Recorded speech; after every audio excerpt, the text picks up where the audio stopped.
우리는 지난 주일 항상 복종하여 두렵고 떨림으로 너희 구원을 이루라 라는 말씀 중에서 항상 복종하여 라는 말씀을 중심으로 지성이 없는 믿음이 얼마나 위험한가를 깨달았습니다.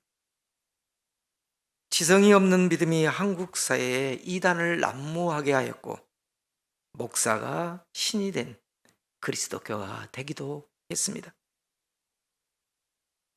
오늘은 지난 주일에 이어서 두렵고 떨림으로 너희 구원을 이루라는 말씀을 중심으로 설교를 전하려고 합니다.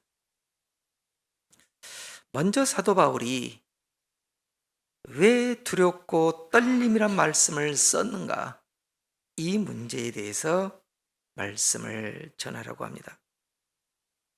우리가 지난 주일 구원에 대해서 잠깐 배웠습니다. 구원은 믿음으로 얻는다고 했습니다. 우리가 예수를 주라고 입술로 시인하고 마음으로 믿어서 구원을 얻는다고 했습니다. 그래서 이것을 신학적으로 칭의라고 했습니다. 이 칭이라는 말은 하나님께서 우리를 의롭다고 불러주셨다라는 뜻입니다. 그러므로 구원은 내 의지와 노력을 통해서 혹은 내 행위를 통해서 얻어지는 것이 아니라 하나님의 은혜요 선물임을 말합니다. 그런데 우리가 이것을 잘 이해해야 합니다. 구원을 선물로 받았다는 이 생각이, 내가 하는 것이 아무것도 없다는 이 생각이 오히려 주님이 희생의 대가로 우리에게 주신 이 구원을 값싼 은혜로 전락시키기도 한다는 뜻입니다. 다시 말해서 내가 아무런 대가도 치르지 않고 구원을 믿기만 하면 거저 얻음으로써 값진 구원에 대한, 값비싼 구원에 대한 것을 깨닫지 못하고 언제든지 그냥 믿기만 하면 구원을 받는다라는 값싼 은혜가 돼버리기도 한다라는 것입니다. 만일 우리의 구원이 값싼 은혜가 된다면 우리의 그리스도인의 삶은 믿지 않는 사람과 전혀 구별되지 않습니다. 히틀러가 집권한 독일 나치 정부에 강력하게 대응했던 디트리 본헤퍼 목사님이 계십니다. 이분은 독일 교회가 히틀러에게 맹목적인 복종을 하는 것은 구원을 값싼 은혜로 변질시키는 데 있다고 생각했습니다. 본헤퍼는 이 값싼 은혜, 자매가 없는 사제, 공동체의 훈련이 없는 세례, 죄의 고백이 없는 성만찬, 십자가가 없는 이 은혜들, 이것들이 교회에 신학적으로 만연되면서 우리는 구원을 너무 쉽게 생각한다고 보았습니다.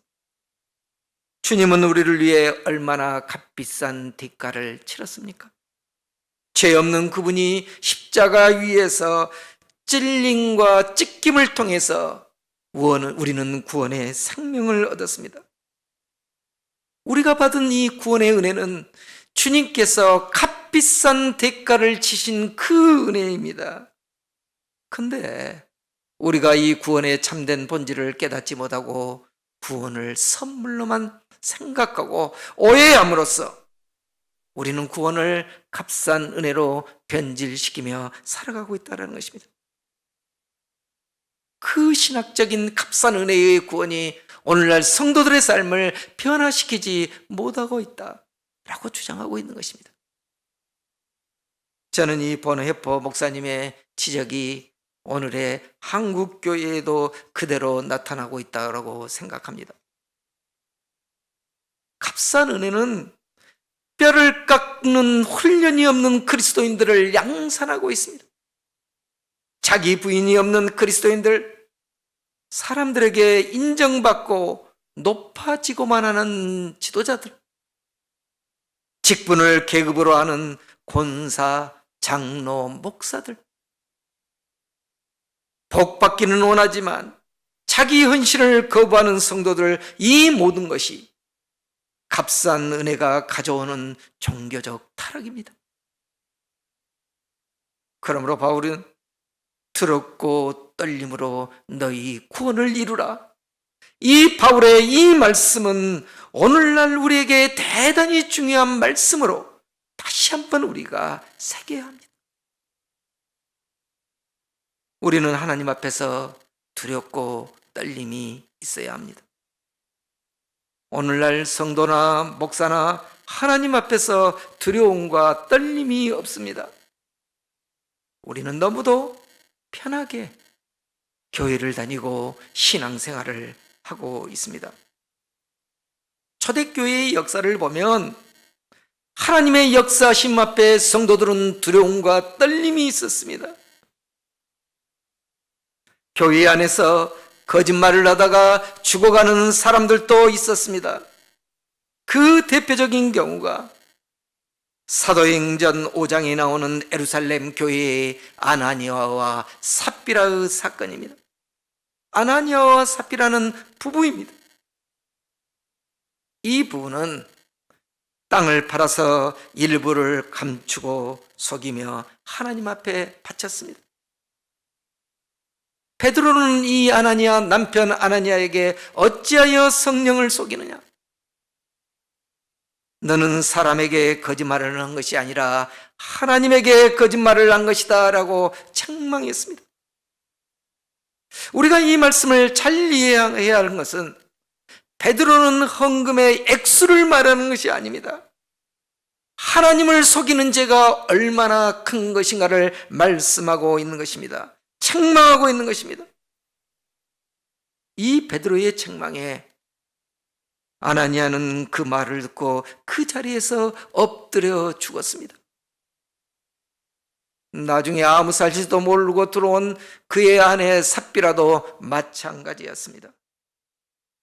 사도행전 5장 11절을 보면 온 교회와 이 일을 듣는 사람들이 다 크게 두려워하니라 라고 기록하고 있습니다.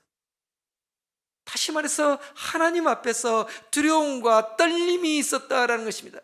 나의 모든 것을 관찰하고 계시는, 감찰하고 계시는 이 하나님의 통치 앞에서 두려움과 떨림이 있었다라는 것입니다. 우리는 하나님 앞에서 두려움과 떨림이 있어야 합니다. 우리는 하나님 앞에서 두려움과 우리 안에 떨림이 없으면 우리의 믿음은 죽은 믿음과 똑같습니다. 저는 매주일 주일 설교를 위해서 이 강대상에 설 때마다 두렵고 떨립니다. 저의 허물과 부족함 때문이기도 하지만 강단에 오르면 경직이 되고 때로는 목소리가 커지기도 하고 때로는 성도들에게 불편한 말씀들을 전하기도 합니다. 제 아내가 저한테 당신은 강단에 오르면 왜 경직되느냐? 좀 편하게 설교를 해라. 강의하듯이 좀 편하게 하라고 자꾸 권면을 하기도 합니다. 사실 저도 그러고 싶습니다. 그러나 이 단에 설 때마다 나도 모르게 경직이 됩니다. 두렵습니다. 떨립니다. 그래서 제가 성도들에게, 여러분들에게 좀 불편한 설교를 할 때 제 마음도 무겁고 힘이 듭니다. 그러나 주님께서, 성령께서 그 마음을 주시니 그대로 전할 뿐일 때도 많이 있습니다. 대부분 목사님들은 주일 설교를 할 때 본인이 직접 그때그때 필요한 본문들을 선택해서 설교합니다. 그러나 저는 설교 본문을 제가 선택하지 않고 순서대로 주일 설교를 하고 있습니다. 제가 이렇게 한 이유는 크게 두 가지입니다. 첫째는 제가 본문을 선택하면 어떤 의도를 가지고 설교할 수 있습니다. 제 생각을 갖고 제 생각이 주입된 설교를 할 수 있기 때문입니다. 그래서 제가 본문을 선택하지 않고 순서대로 날마다 혹은 주일마다 주신 그 말씀대로 묵상 일지를 쓰고 설교를 하고 있습니다. 두 번째로, 이 순서 설교를 하다 보면 하나님의 말씀을 한 말씀도 피해갈 수 없다라는 것입니다. 때로는 어렵고 힘든 말씀을 봉착할 때가 있습니다. 저도 이해되지 않는 말씀에 부딪힐 때가 있습니다. 그러면 일주일 내내 주석서도 찾아보고 공부하고 기도하고 묵상하면서 하나님이 우리에게 전해주신 말씀을 여러분과 나누기도 합니다. 오늘 또 우리가 빌립보서 순서 설교를 한 지도 벌써 14주째가 되었습니다. 저는 사도 바울이 두렵고 떨림으로 너희 구원을 이루라는 이 말씀이 오늘 우리 교회에 너무도 필요한 말씀이라고 생각합니다. 사랑하는 예수사랑교회 성도 여러분, 두려움과 떨림으로 우리의 구원을 이루어 갑시다. 왜 바울이 이미 구원받은 빌립보 교인들에게 왜 이 말씀을 하고 계실까요? 주님께서 값비싼 대가를 지시면서 주셨던 구원의 은혜를 우리가 너무 쉽게 간과하고 살아가고 있기 때문입니다.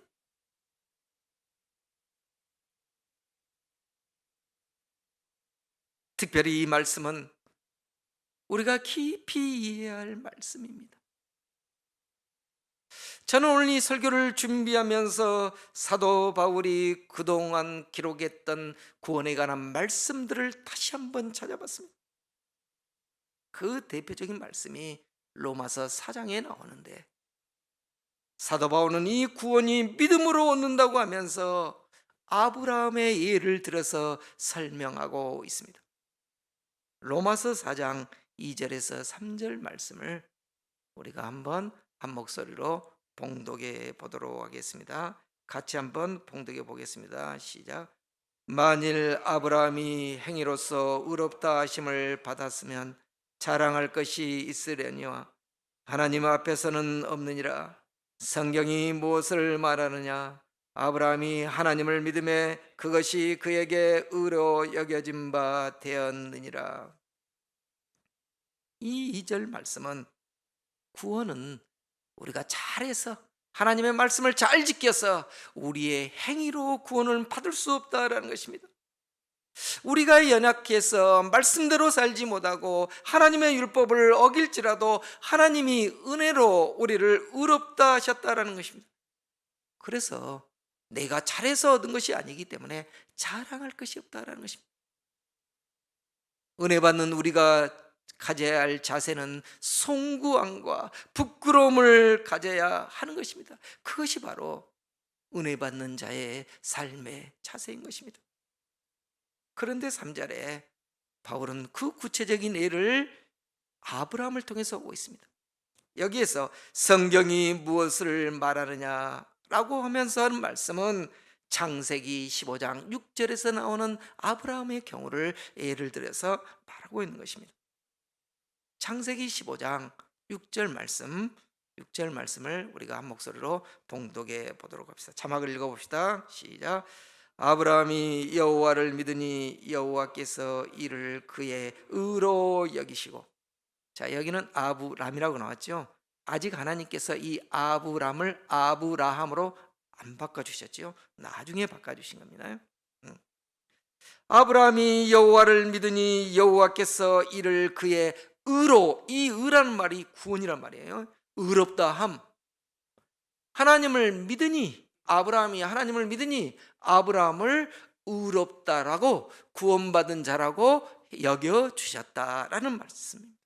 이 말씀을 이신칭의의 중요한 말씀의 원리로 삼고 있는 것입니다. 그런데 우리가 이 말씀을 이해하기 위해서는 이 말씀이 나오게 된 맥락을 알아야 합니다. 여러분도 알다시피 아브라함이 몇 세에 하나님의 부르심을 받았습니까? 75세에 아브라함은 하나님의 부르심을 받고 고향과 친척과 아버지 집을 떠나서 가나안 땅으로 들어왔습니다. 그러면서 하나님께서는 아브라함에게, 그 당시 자식이 없는 아브라함에게 내가 너로 큰 민족을 이루겠다라고 약속의 말씀을 주셨습니다. 너희의 이름을 창대하게 하시다라고 말씀하셨습니다. 그런데 아브라함이 이 하나님의 말씀을 따라서 가나안 땅으로 들어왔지만 수년이 지나도록 자식이 없었습니다. 그래서 아브라함은 이제 좀 포기하고 자기 집에 있는 종 다메섹 사람 엘리에셀을 자신의 후사로, 자신의 상속자로 여기며 살았습니다. 그런데 하나님께서 나타나셔서 아브라함에게 그 엘리에셀이 아니라 내 몸의 날짜가, 내 몸에서 날짜가 상속자라는 말씀을 합니다. 그러면서 하나님께서는 아브라함을 밖으로 데리고 나서 하늘에 별자리를 벌어주면서 무별들을 보여주면서 너가 이 별들을 셀 수 있느냐?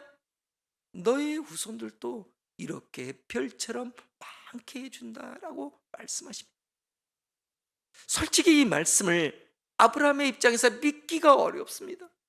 하나님께서 약속하신 지도 수년이 지났습니다. 그런데도 자식이 없습니다. 그런데 하나님께서 별을 보여주면서 너의 후손이 저 별처럼 많게 해준다? 이 말씀이 믿어질까요? 그러나 아브라함은 하나님의 말씀을 믿음으로 받아들였습니다. 그래서 하나님께서는 그를 의롭다라고 여겨주셨습니다. 그런데 여기서 중요한 게 있습니다. 그러면 이때의 아브라함의 믿음이 완전했을까요? 하나님이 의롭다고 여겨줬지만 아브라함은 여전히 불완전하고 부족한 점이 많았고 허물투성이었습니다.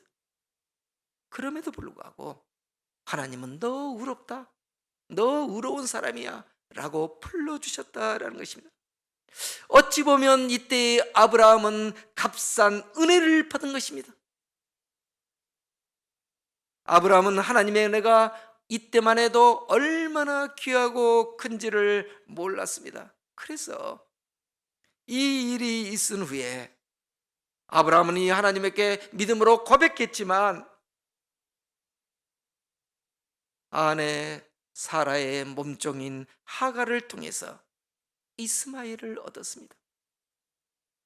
아브라함은 믿음으로 기다리지 못하고 인간적인 생각으로 아들을 얻었던 것입니다. 여러분, 왜 이것이 잘못되었을까요? 하나님께서 아브라함에게 분명히 내 몸에서 날짜가 상속자다, 약속의 아들이다라고 말씀하셨습니다. 하나님께서 아브라함에게 말씀하는 내 몸은 누구의 몸입니까? 아브라함 몸뚱이만 말합니까? 아브라함과 그의 아내 사라의 몸을 말합니다. 성경은 부부가 한 몸이라고 했습니다. 남자와 여자가 만나서 한 몸을 만드는 것이 부부라고 했습니다. 그런데 아브라함은 하나님의 말씀을 바로 이해하지도 못했습니다. 또한 그의 믿음도 매우 연약했습니다.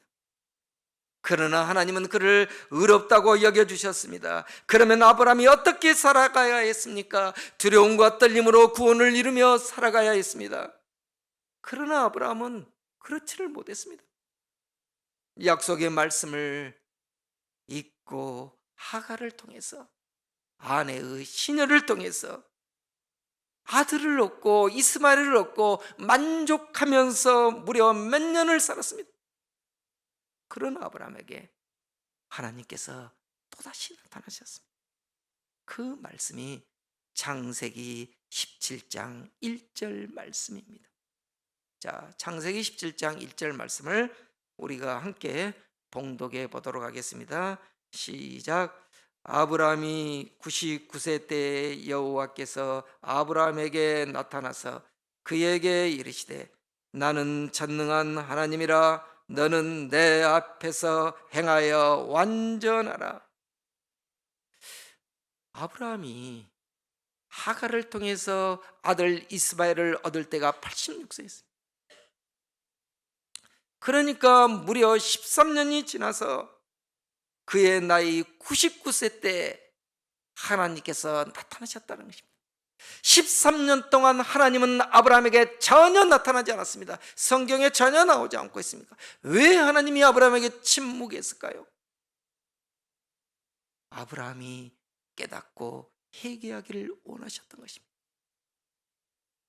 13년 동안 하나님의 침묵을 깨고 아브라함에게 나타나서 처음 오신 하나님의 말씀이 아브라함아, 나는 전능한 하나님이시다라는 것입니다. 히브리어는 원래 인칭 대명사를 잘 쓰지 않습니다. I, 히브리어로 I라는 말, 나라는 말이 아니라는 말입니다. 이 인칭 대명사를 쓰지 않고 어미 변화를 통해서 인칭을 변하는데, 인칭을 나타내는데, 특별히 하나님께서는 아니 엘 샤타이라고 자신을 이야기하고 있습니다. 나는 전능한 하나님이야, 나는 엘 샤타이의 하나님이야 라고 말씀하신 것입니다. 여러분, 하나님이 왜 아브라함에게 이렇게 말씀하시고 계실까요? 아브라함을 책망하고 있는 것입니다. 아브라함이 하나님의 말씀을 믿었지만 그의 믿음이 연약하여서 인간적인 생각으로 하갈을 통해서 이스마엘을 얻고 그 이스마엘로 만족하면서 살아갔던 그 아브라함을 향해서 하나님께서 침묵을 깨고 나타나시면서 아브라함아, 너는 불가능하다고 생각하지만 나는 전능한 하나님이야. 아브라함아, 아브라함아. 우리는 이 말씀 속에서 하나님의 음성을 들을 수 있어야 합니다. 아브라함은 인간적인 계산으로 모든 것이 끝났다고 생각했습니다. 이제 자식을 얻을 수 없다라고 생각했습니다. 그래서 이스마엘만 만족하고 살았던 것입니다. 그런 아브라함에게 하나님께서 아브라함아, 나는 엘샤다이야, 나는 전능한 하나님이야. 너는 불가능하다고 생각하지만 나는 불가능한 것을 가능케 하는 전능한 하나님이야 라고 자신을 소개하고 있는 것입니다. 비로소 아브라함이 깨닫기 시작한 것입니다. 하나님은 이런 아브라함에게 아들 이삭을 100세에 선물로 주셨습니다. 자신의 아내 사라의 생리가 끊겨버렸습니다. 더 이상 생식이 불가능한 시간입니다. 하나님은 우리가 아무것도 할 수 없다라고 포기할 수밖에 없는 그 절망의 시간에 전능한 하나님이심을 나타내 보인 것입니다. 아브라함은 이 전능하신 하나님의 위엄 앞에서 두려움과 떨림을 가질 수밖에 없었습니다. 아브라함은 하나님을 향한 두려움과 떨림 속에서 구원을 이루어갈 수 있었던 것입니다. 여러분도 잘 알다시피 아브라함의 믿음이 시험받는 최종 관문이 있었습니다. 그것이 무엇입니까? 100세에 얻은 독생자 아들 이삭을 하나님께서 바치라는 사건입니다. 초창기에 아브라함의 믿음으로서는 도저히 순종할 수 없는 하나님의 명령이었습니다. 아브라함은 인간적인 생각으로는 도저히 받아들일 수 없는 이 하나님의 명령을 두려움과 떨림으로 순종했습니다. 설령 100세에 얻은 내 아들이 자기 손에 죽을지라도 전능하신 하나님께서 살려낼 수 있음을 믿음으로 믿고 순종했던 것입니다. 이 아브라함의 놀라운 믿음에 대해서 덴마크의 실존주의 철학자 케르케고르라는 사람이 쓴 두려움과 떨림이라는 책이 있습니다. 한번 띄워주실래요? 이 케르케고르라는 철학자는 유실론적 실존주의 철학자입니다. 저희가 대학 다니면서 철학을 공부하면서 가장 좋아했던, 하나님을 믿는 신 앞에 선 단독자로서의 우리의 인간의 삶을 강조하는 이 키에르케고르, 좋아했던 철학자 중에 하나입니다. 이 키에르케고르가 이 두려움과 떨림에 관한 책을 썼는데, 이 책에서 쓰고 있는 핵심적인 인물이 아브라함의 믿음입니다. 이 키에르케고르는 인간의 삶의 단계를 세 단계로 나눕니다. 미적 실존, 윤리적 실존, 종교적 실존으로 나누고 있습니다. 미적 실존은 향락적인 삶을 추구하는 것입니다. 그렇잖아요. 우리가 좀 편하게 살고 싶고, 주일이면 놀러 가고 싶고, 맛있는 거 먹고 싶고, 좀 쾌락을 추구하면서 살고 싶어 한다는 것입니다. 이게 바로 미적 실존의 단계입니다. 그러나 쾌락은 더 강한 쾌락을 원합니다. 이 향락적인 삶 속에서도 여전히 우리는 허전함과 고독감을 느끼게 된다는 것입니다. 그래서 인간들이 더 높은 윤리적인 삶을 추구하게 된다는 것입니다. 그게 바로 윤리적 실존의 단계입니다. 그런데 여러분, 우리의 믿음도 마찬가지입니다. 처음에는 하나님을 믿는 이유가 뭡니까? 복받기 위해서, 성공하기 위해서, 잘되기 위해서 기복주의적 신앙으로 믿습니다. 그러다가 믿음이 성숙되면 이제 합리적인 지성 위에 기반인 믿음 생활을 합니다. 남에게 피해 주지 않고 살려는 것. 이 윤리적 실존 단계의 믿음은 나 중심의 신앙입니다. 나를 잘 지키는 데 중심을 두고 있습니다. 그런데 여러분, 이 윤리적 실존의 단계에 머무는 이 신앙은 아브라함이 아들 이삭을 바치는 그 믿음은 도저히 따라갈 수 없습니다. 윤리적 관점에서 아들을 제물로 바쳐라는 것이 말이나 된 이야기입니까? 이해할 수 있습니까? 만일에 오늘날 자신의 아들을 하나님 앞에 제물로 바친다는 그 부모의 신앙이 있다면 그 사람은 아마 교도소 갔을 것입니다. 미친 광신도라고 했을 것입니다. 이 아브라함을 우리가 윤리적 관점에서 바라본다면 이 아들을 죽이려는 아브라함이란 말로 비속 살인 미수범이라고 말할 수 있습니다. 도저히 이해할 수 없는 행동입니다. 그런데 성경은 이삭을 바치는 아브라함을 믿음의 조상이라고 부르고 있습니다. 우리 기독교만 그렇습니까? 유대교, 이슬람교, 그리스도교, 세계의 3대 종교라고 할 수 있는 이 종교가 공히 아브라함을 믿음의 조상이라고 부르고 있습니다. 도대체 왜 그를 믿음의 조상이라고 부른 것입니까? 저는 아브라함이 두려움과 떨림으로 믿음을 완성해 가고 있기 때문입니다. 키에르케고르는 이 책을 쓰면서 믿음에 대해서 이렇게 정의합니다.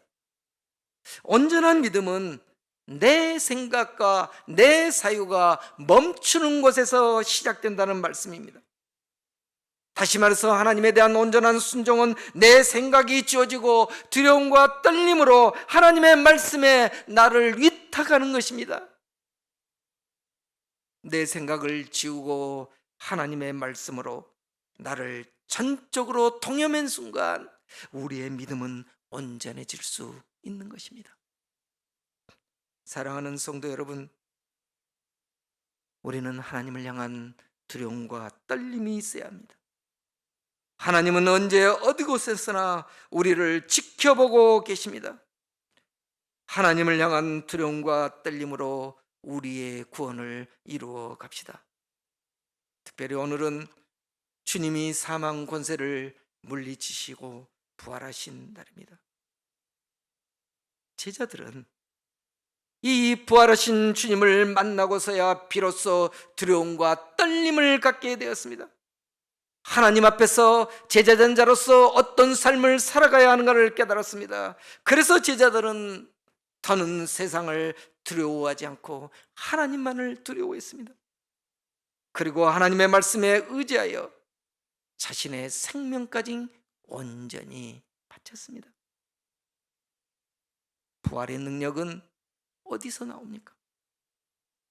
부활의 능력은 나를 온전히 드리는 죽음에서 나오는 것입니다. 죽지 않고는 부활할 수 없습니다. 주님의 십자가 위에서 우리도 함께 죽을 때 우리도 부활의 능력의 사람이 될 수 있는 것입니다. 또한 부활의 능력은 우리가 매일 하나님의 말씀을 두려움과 떨림으로 대할 때 나오는 것입니다. 그런데 만일 우리가 하나님의 말씀을 내 입맛에 맞는 것만, 나에게 좋은 말씀만 취사 선택한다면 그 믿음은 값싼 은혜로 전락하고 맙니다. 주님이 부활하신 오늘 우리는 다시 한번 주님이 우리를 위해서 값비싼 대가를 치렀던 그 주님의 값비싼 은혜를 깊이 묵상하면서 두려움과 떨림으로 우리의 구원을 이루어가는 아름다운 성도들이 됩시다. 잠시 묵상하며 기도하도록 하겠습니다. 아버지, 기도하겠습니다. 거룩하신 하나님 아버지, 사도 바울이 빌립보 교인들에게, 이미 구원받는 그들에게 두렵고 떨림으로 너희 구원을 이루어가라 라고 권면하고 있습니다.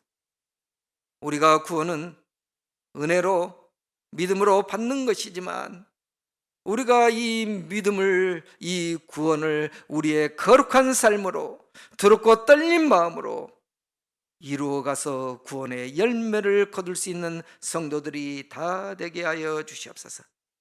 특별히 주님이 십자가에서 죽으시고 부활하신 오늘 우리는 구원의 생명 되신 예수 그리스도를 깊이 묵상하면서 하나님 앞에서 두렵고 떨림으로 우리의 온전한 믿음을 이루어가는 성도들이 다 되게 하여 주시옵소서.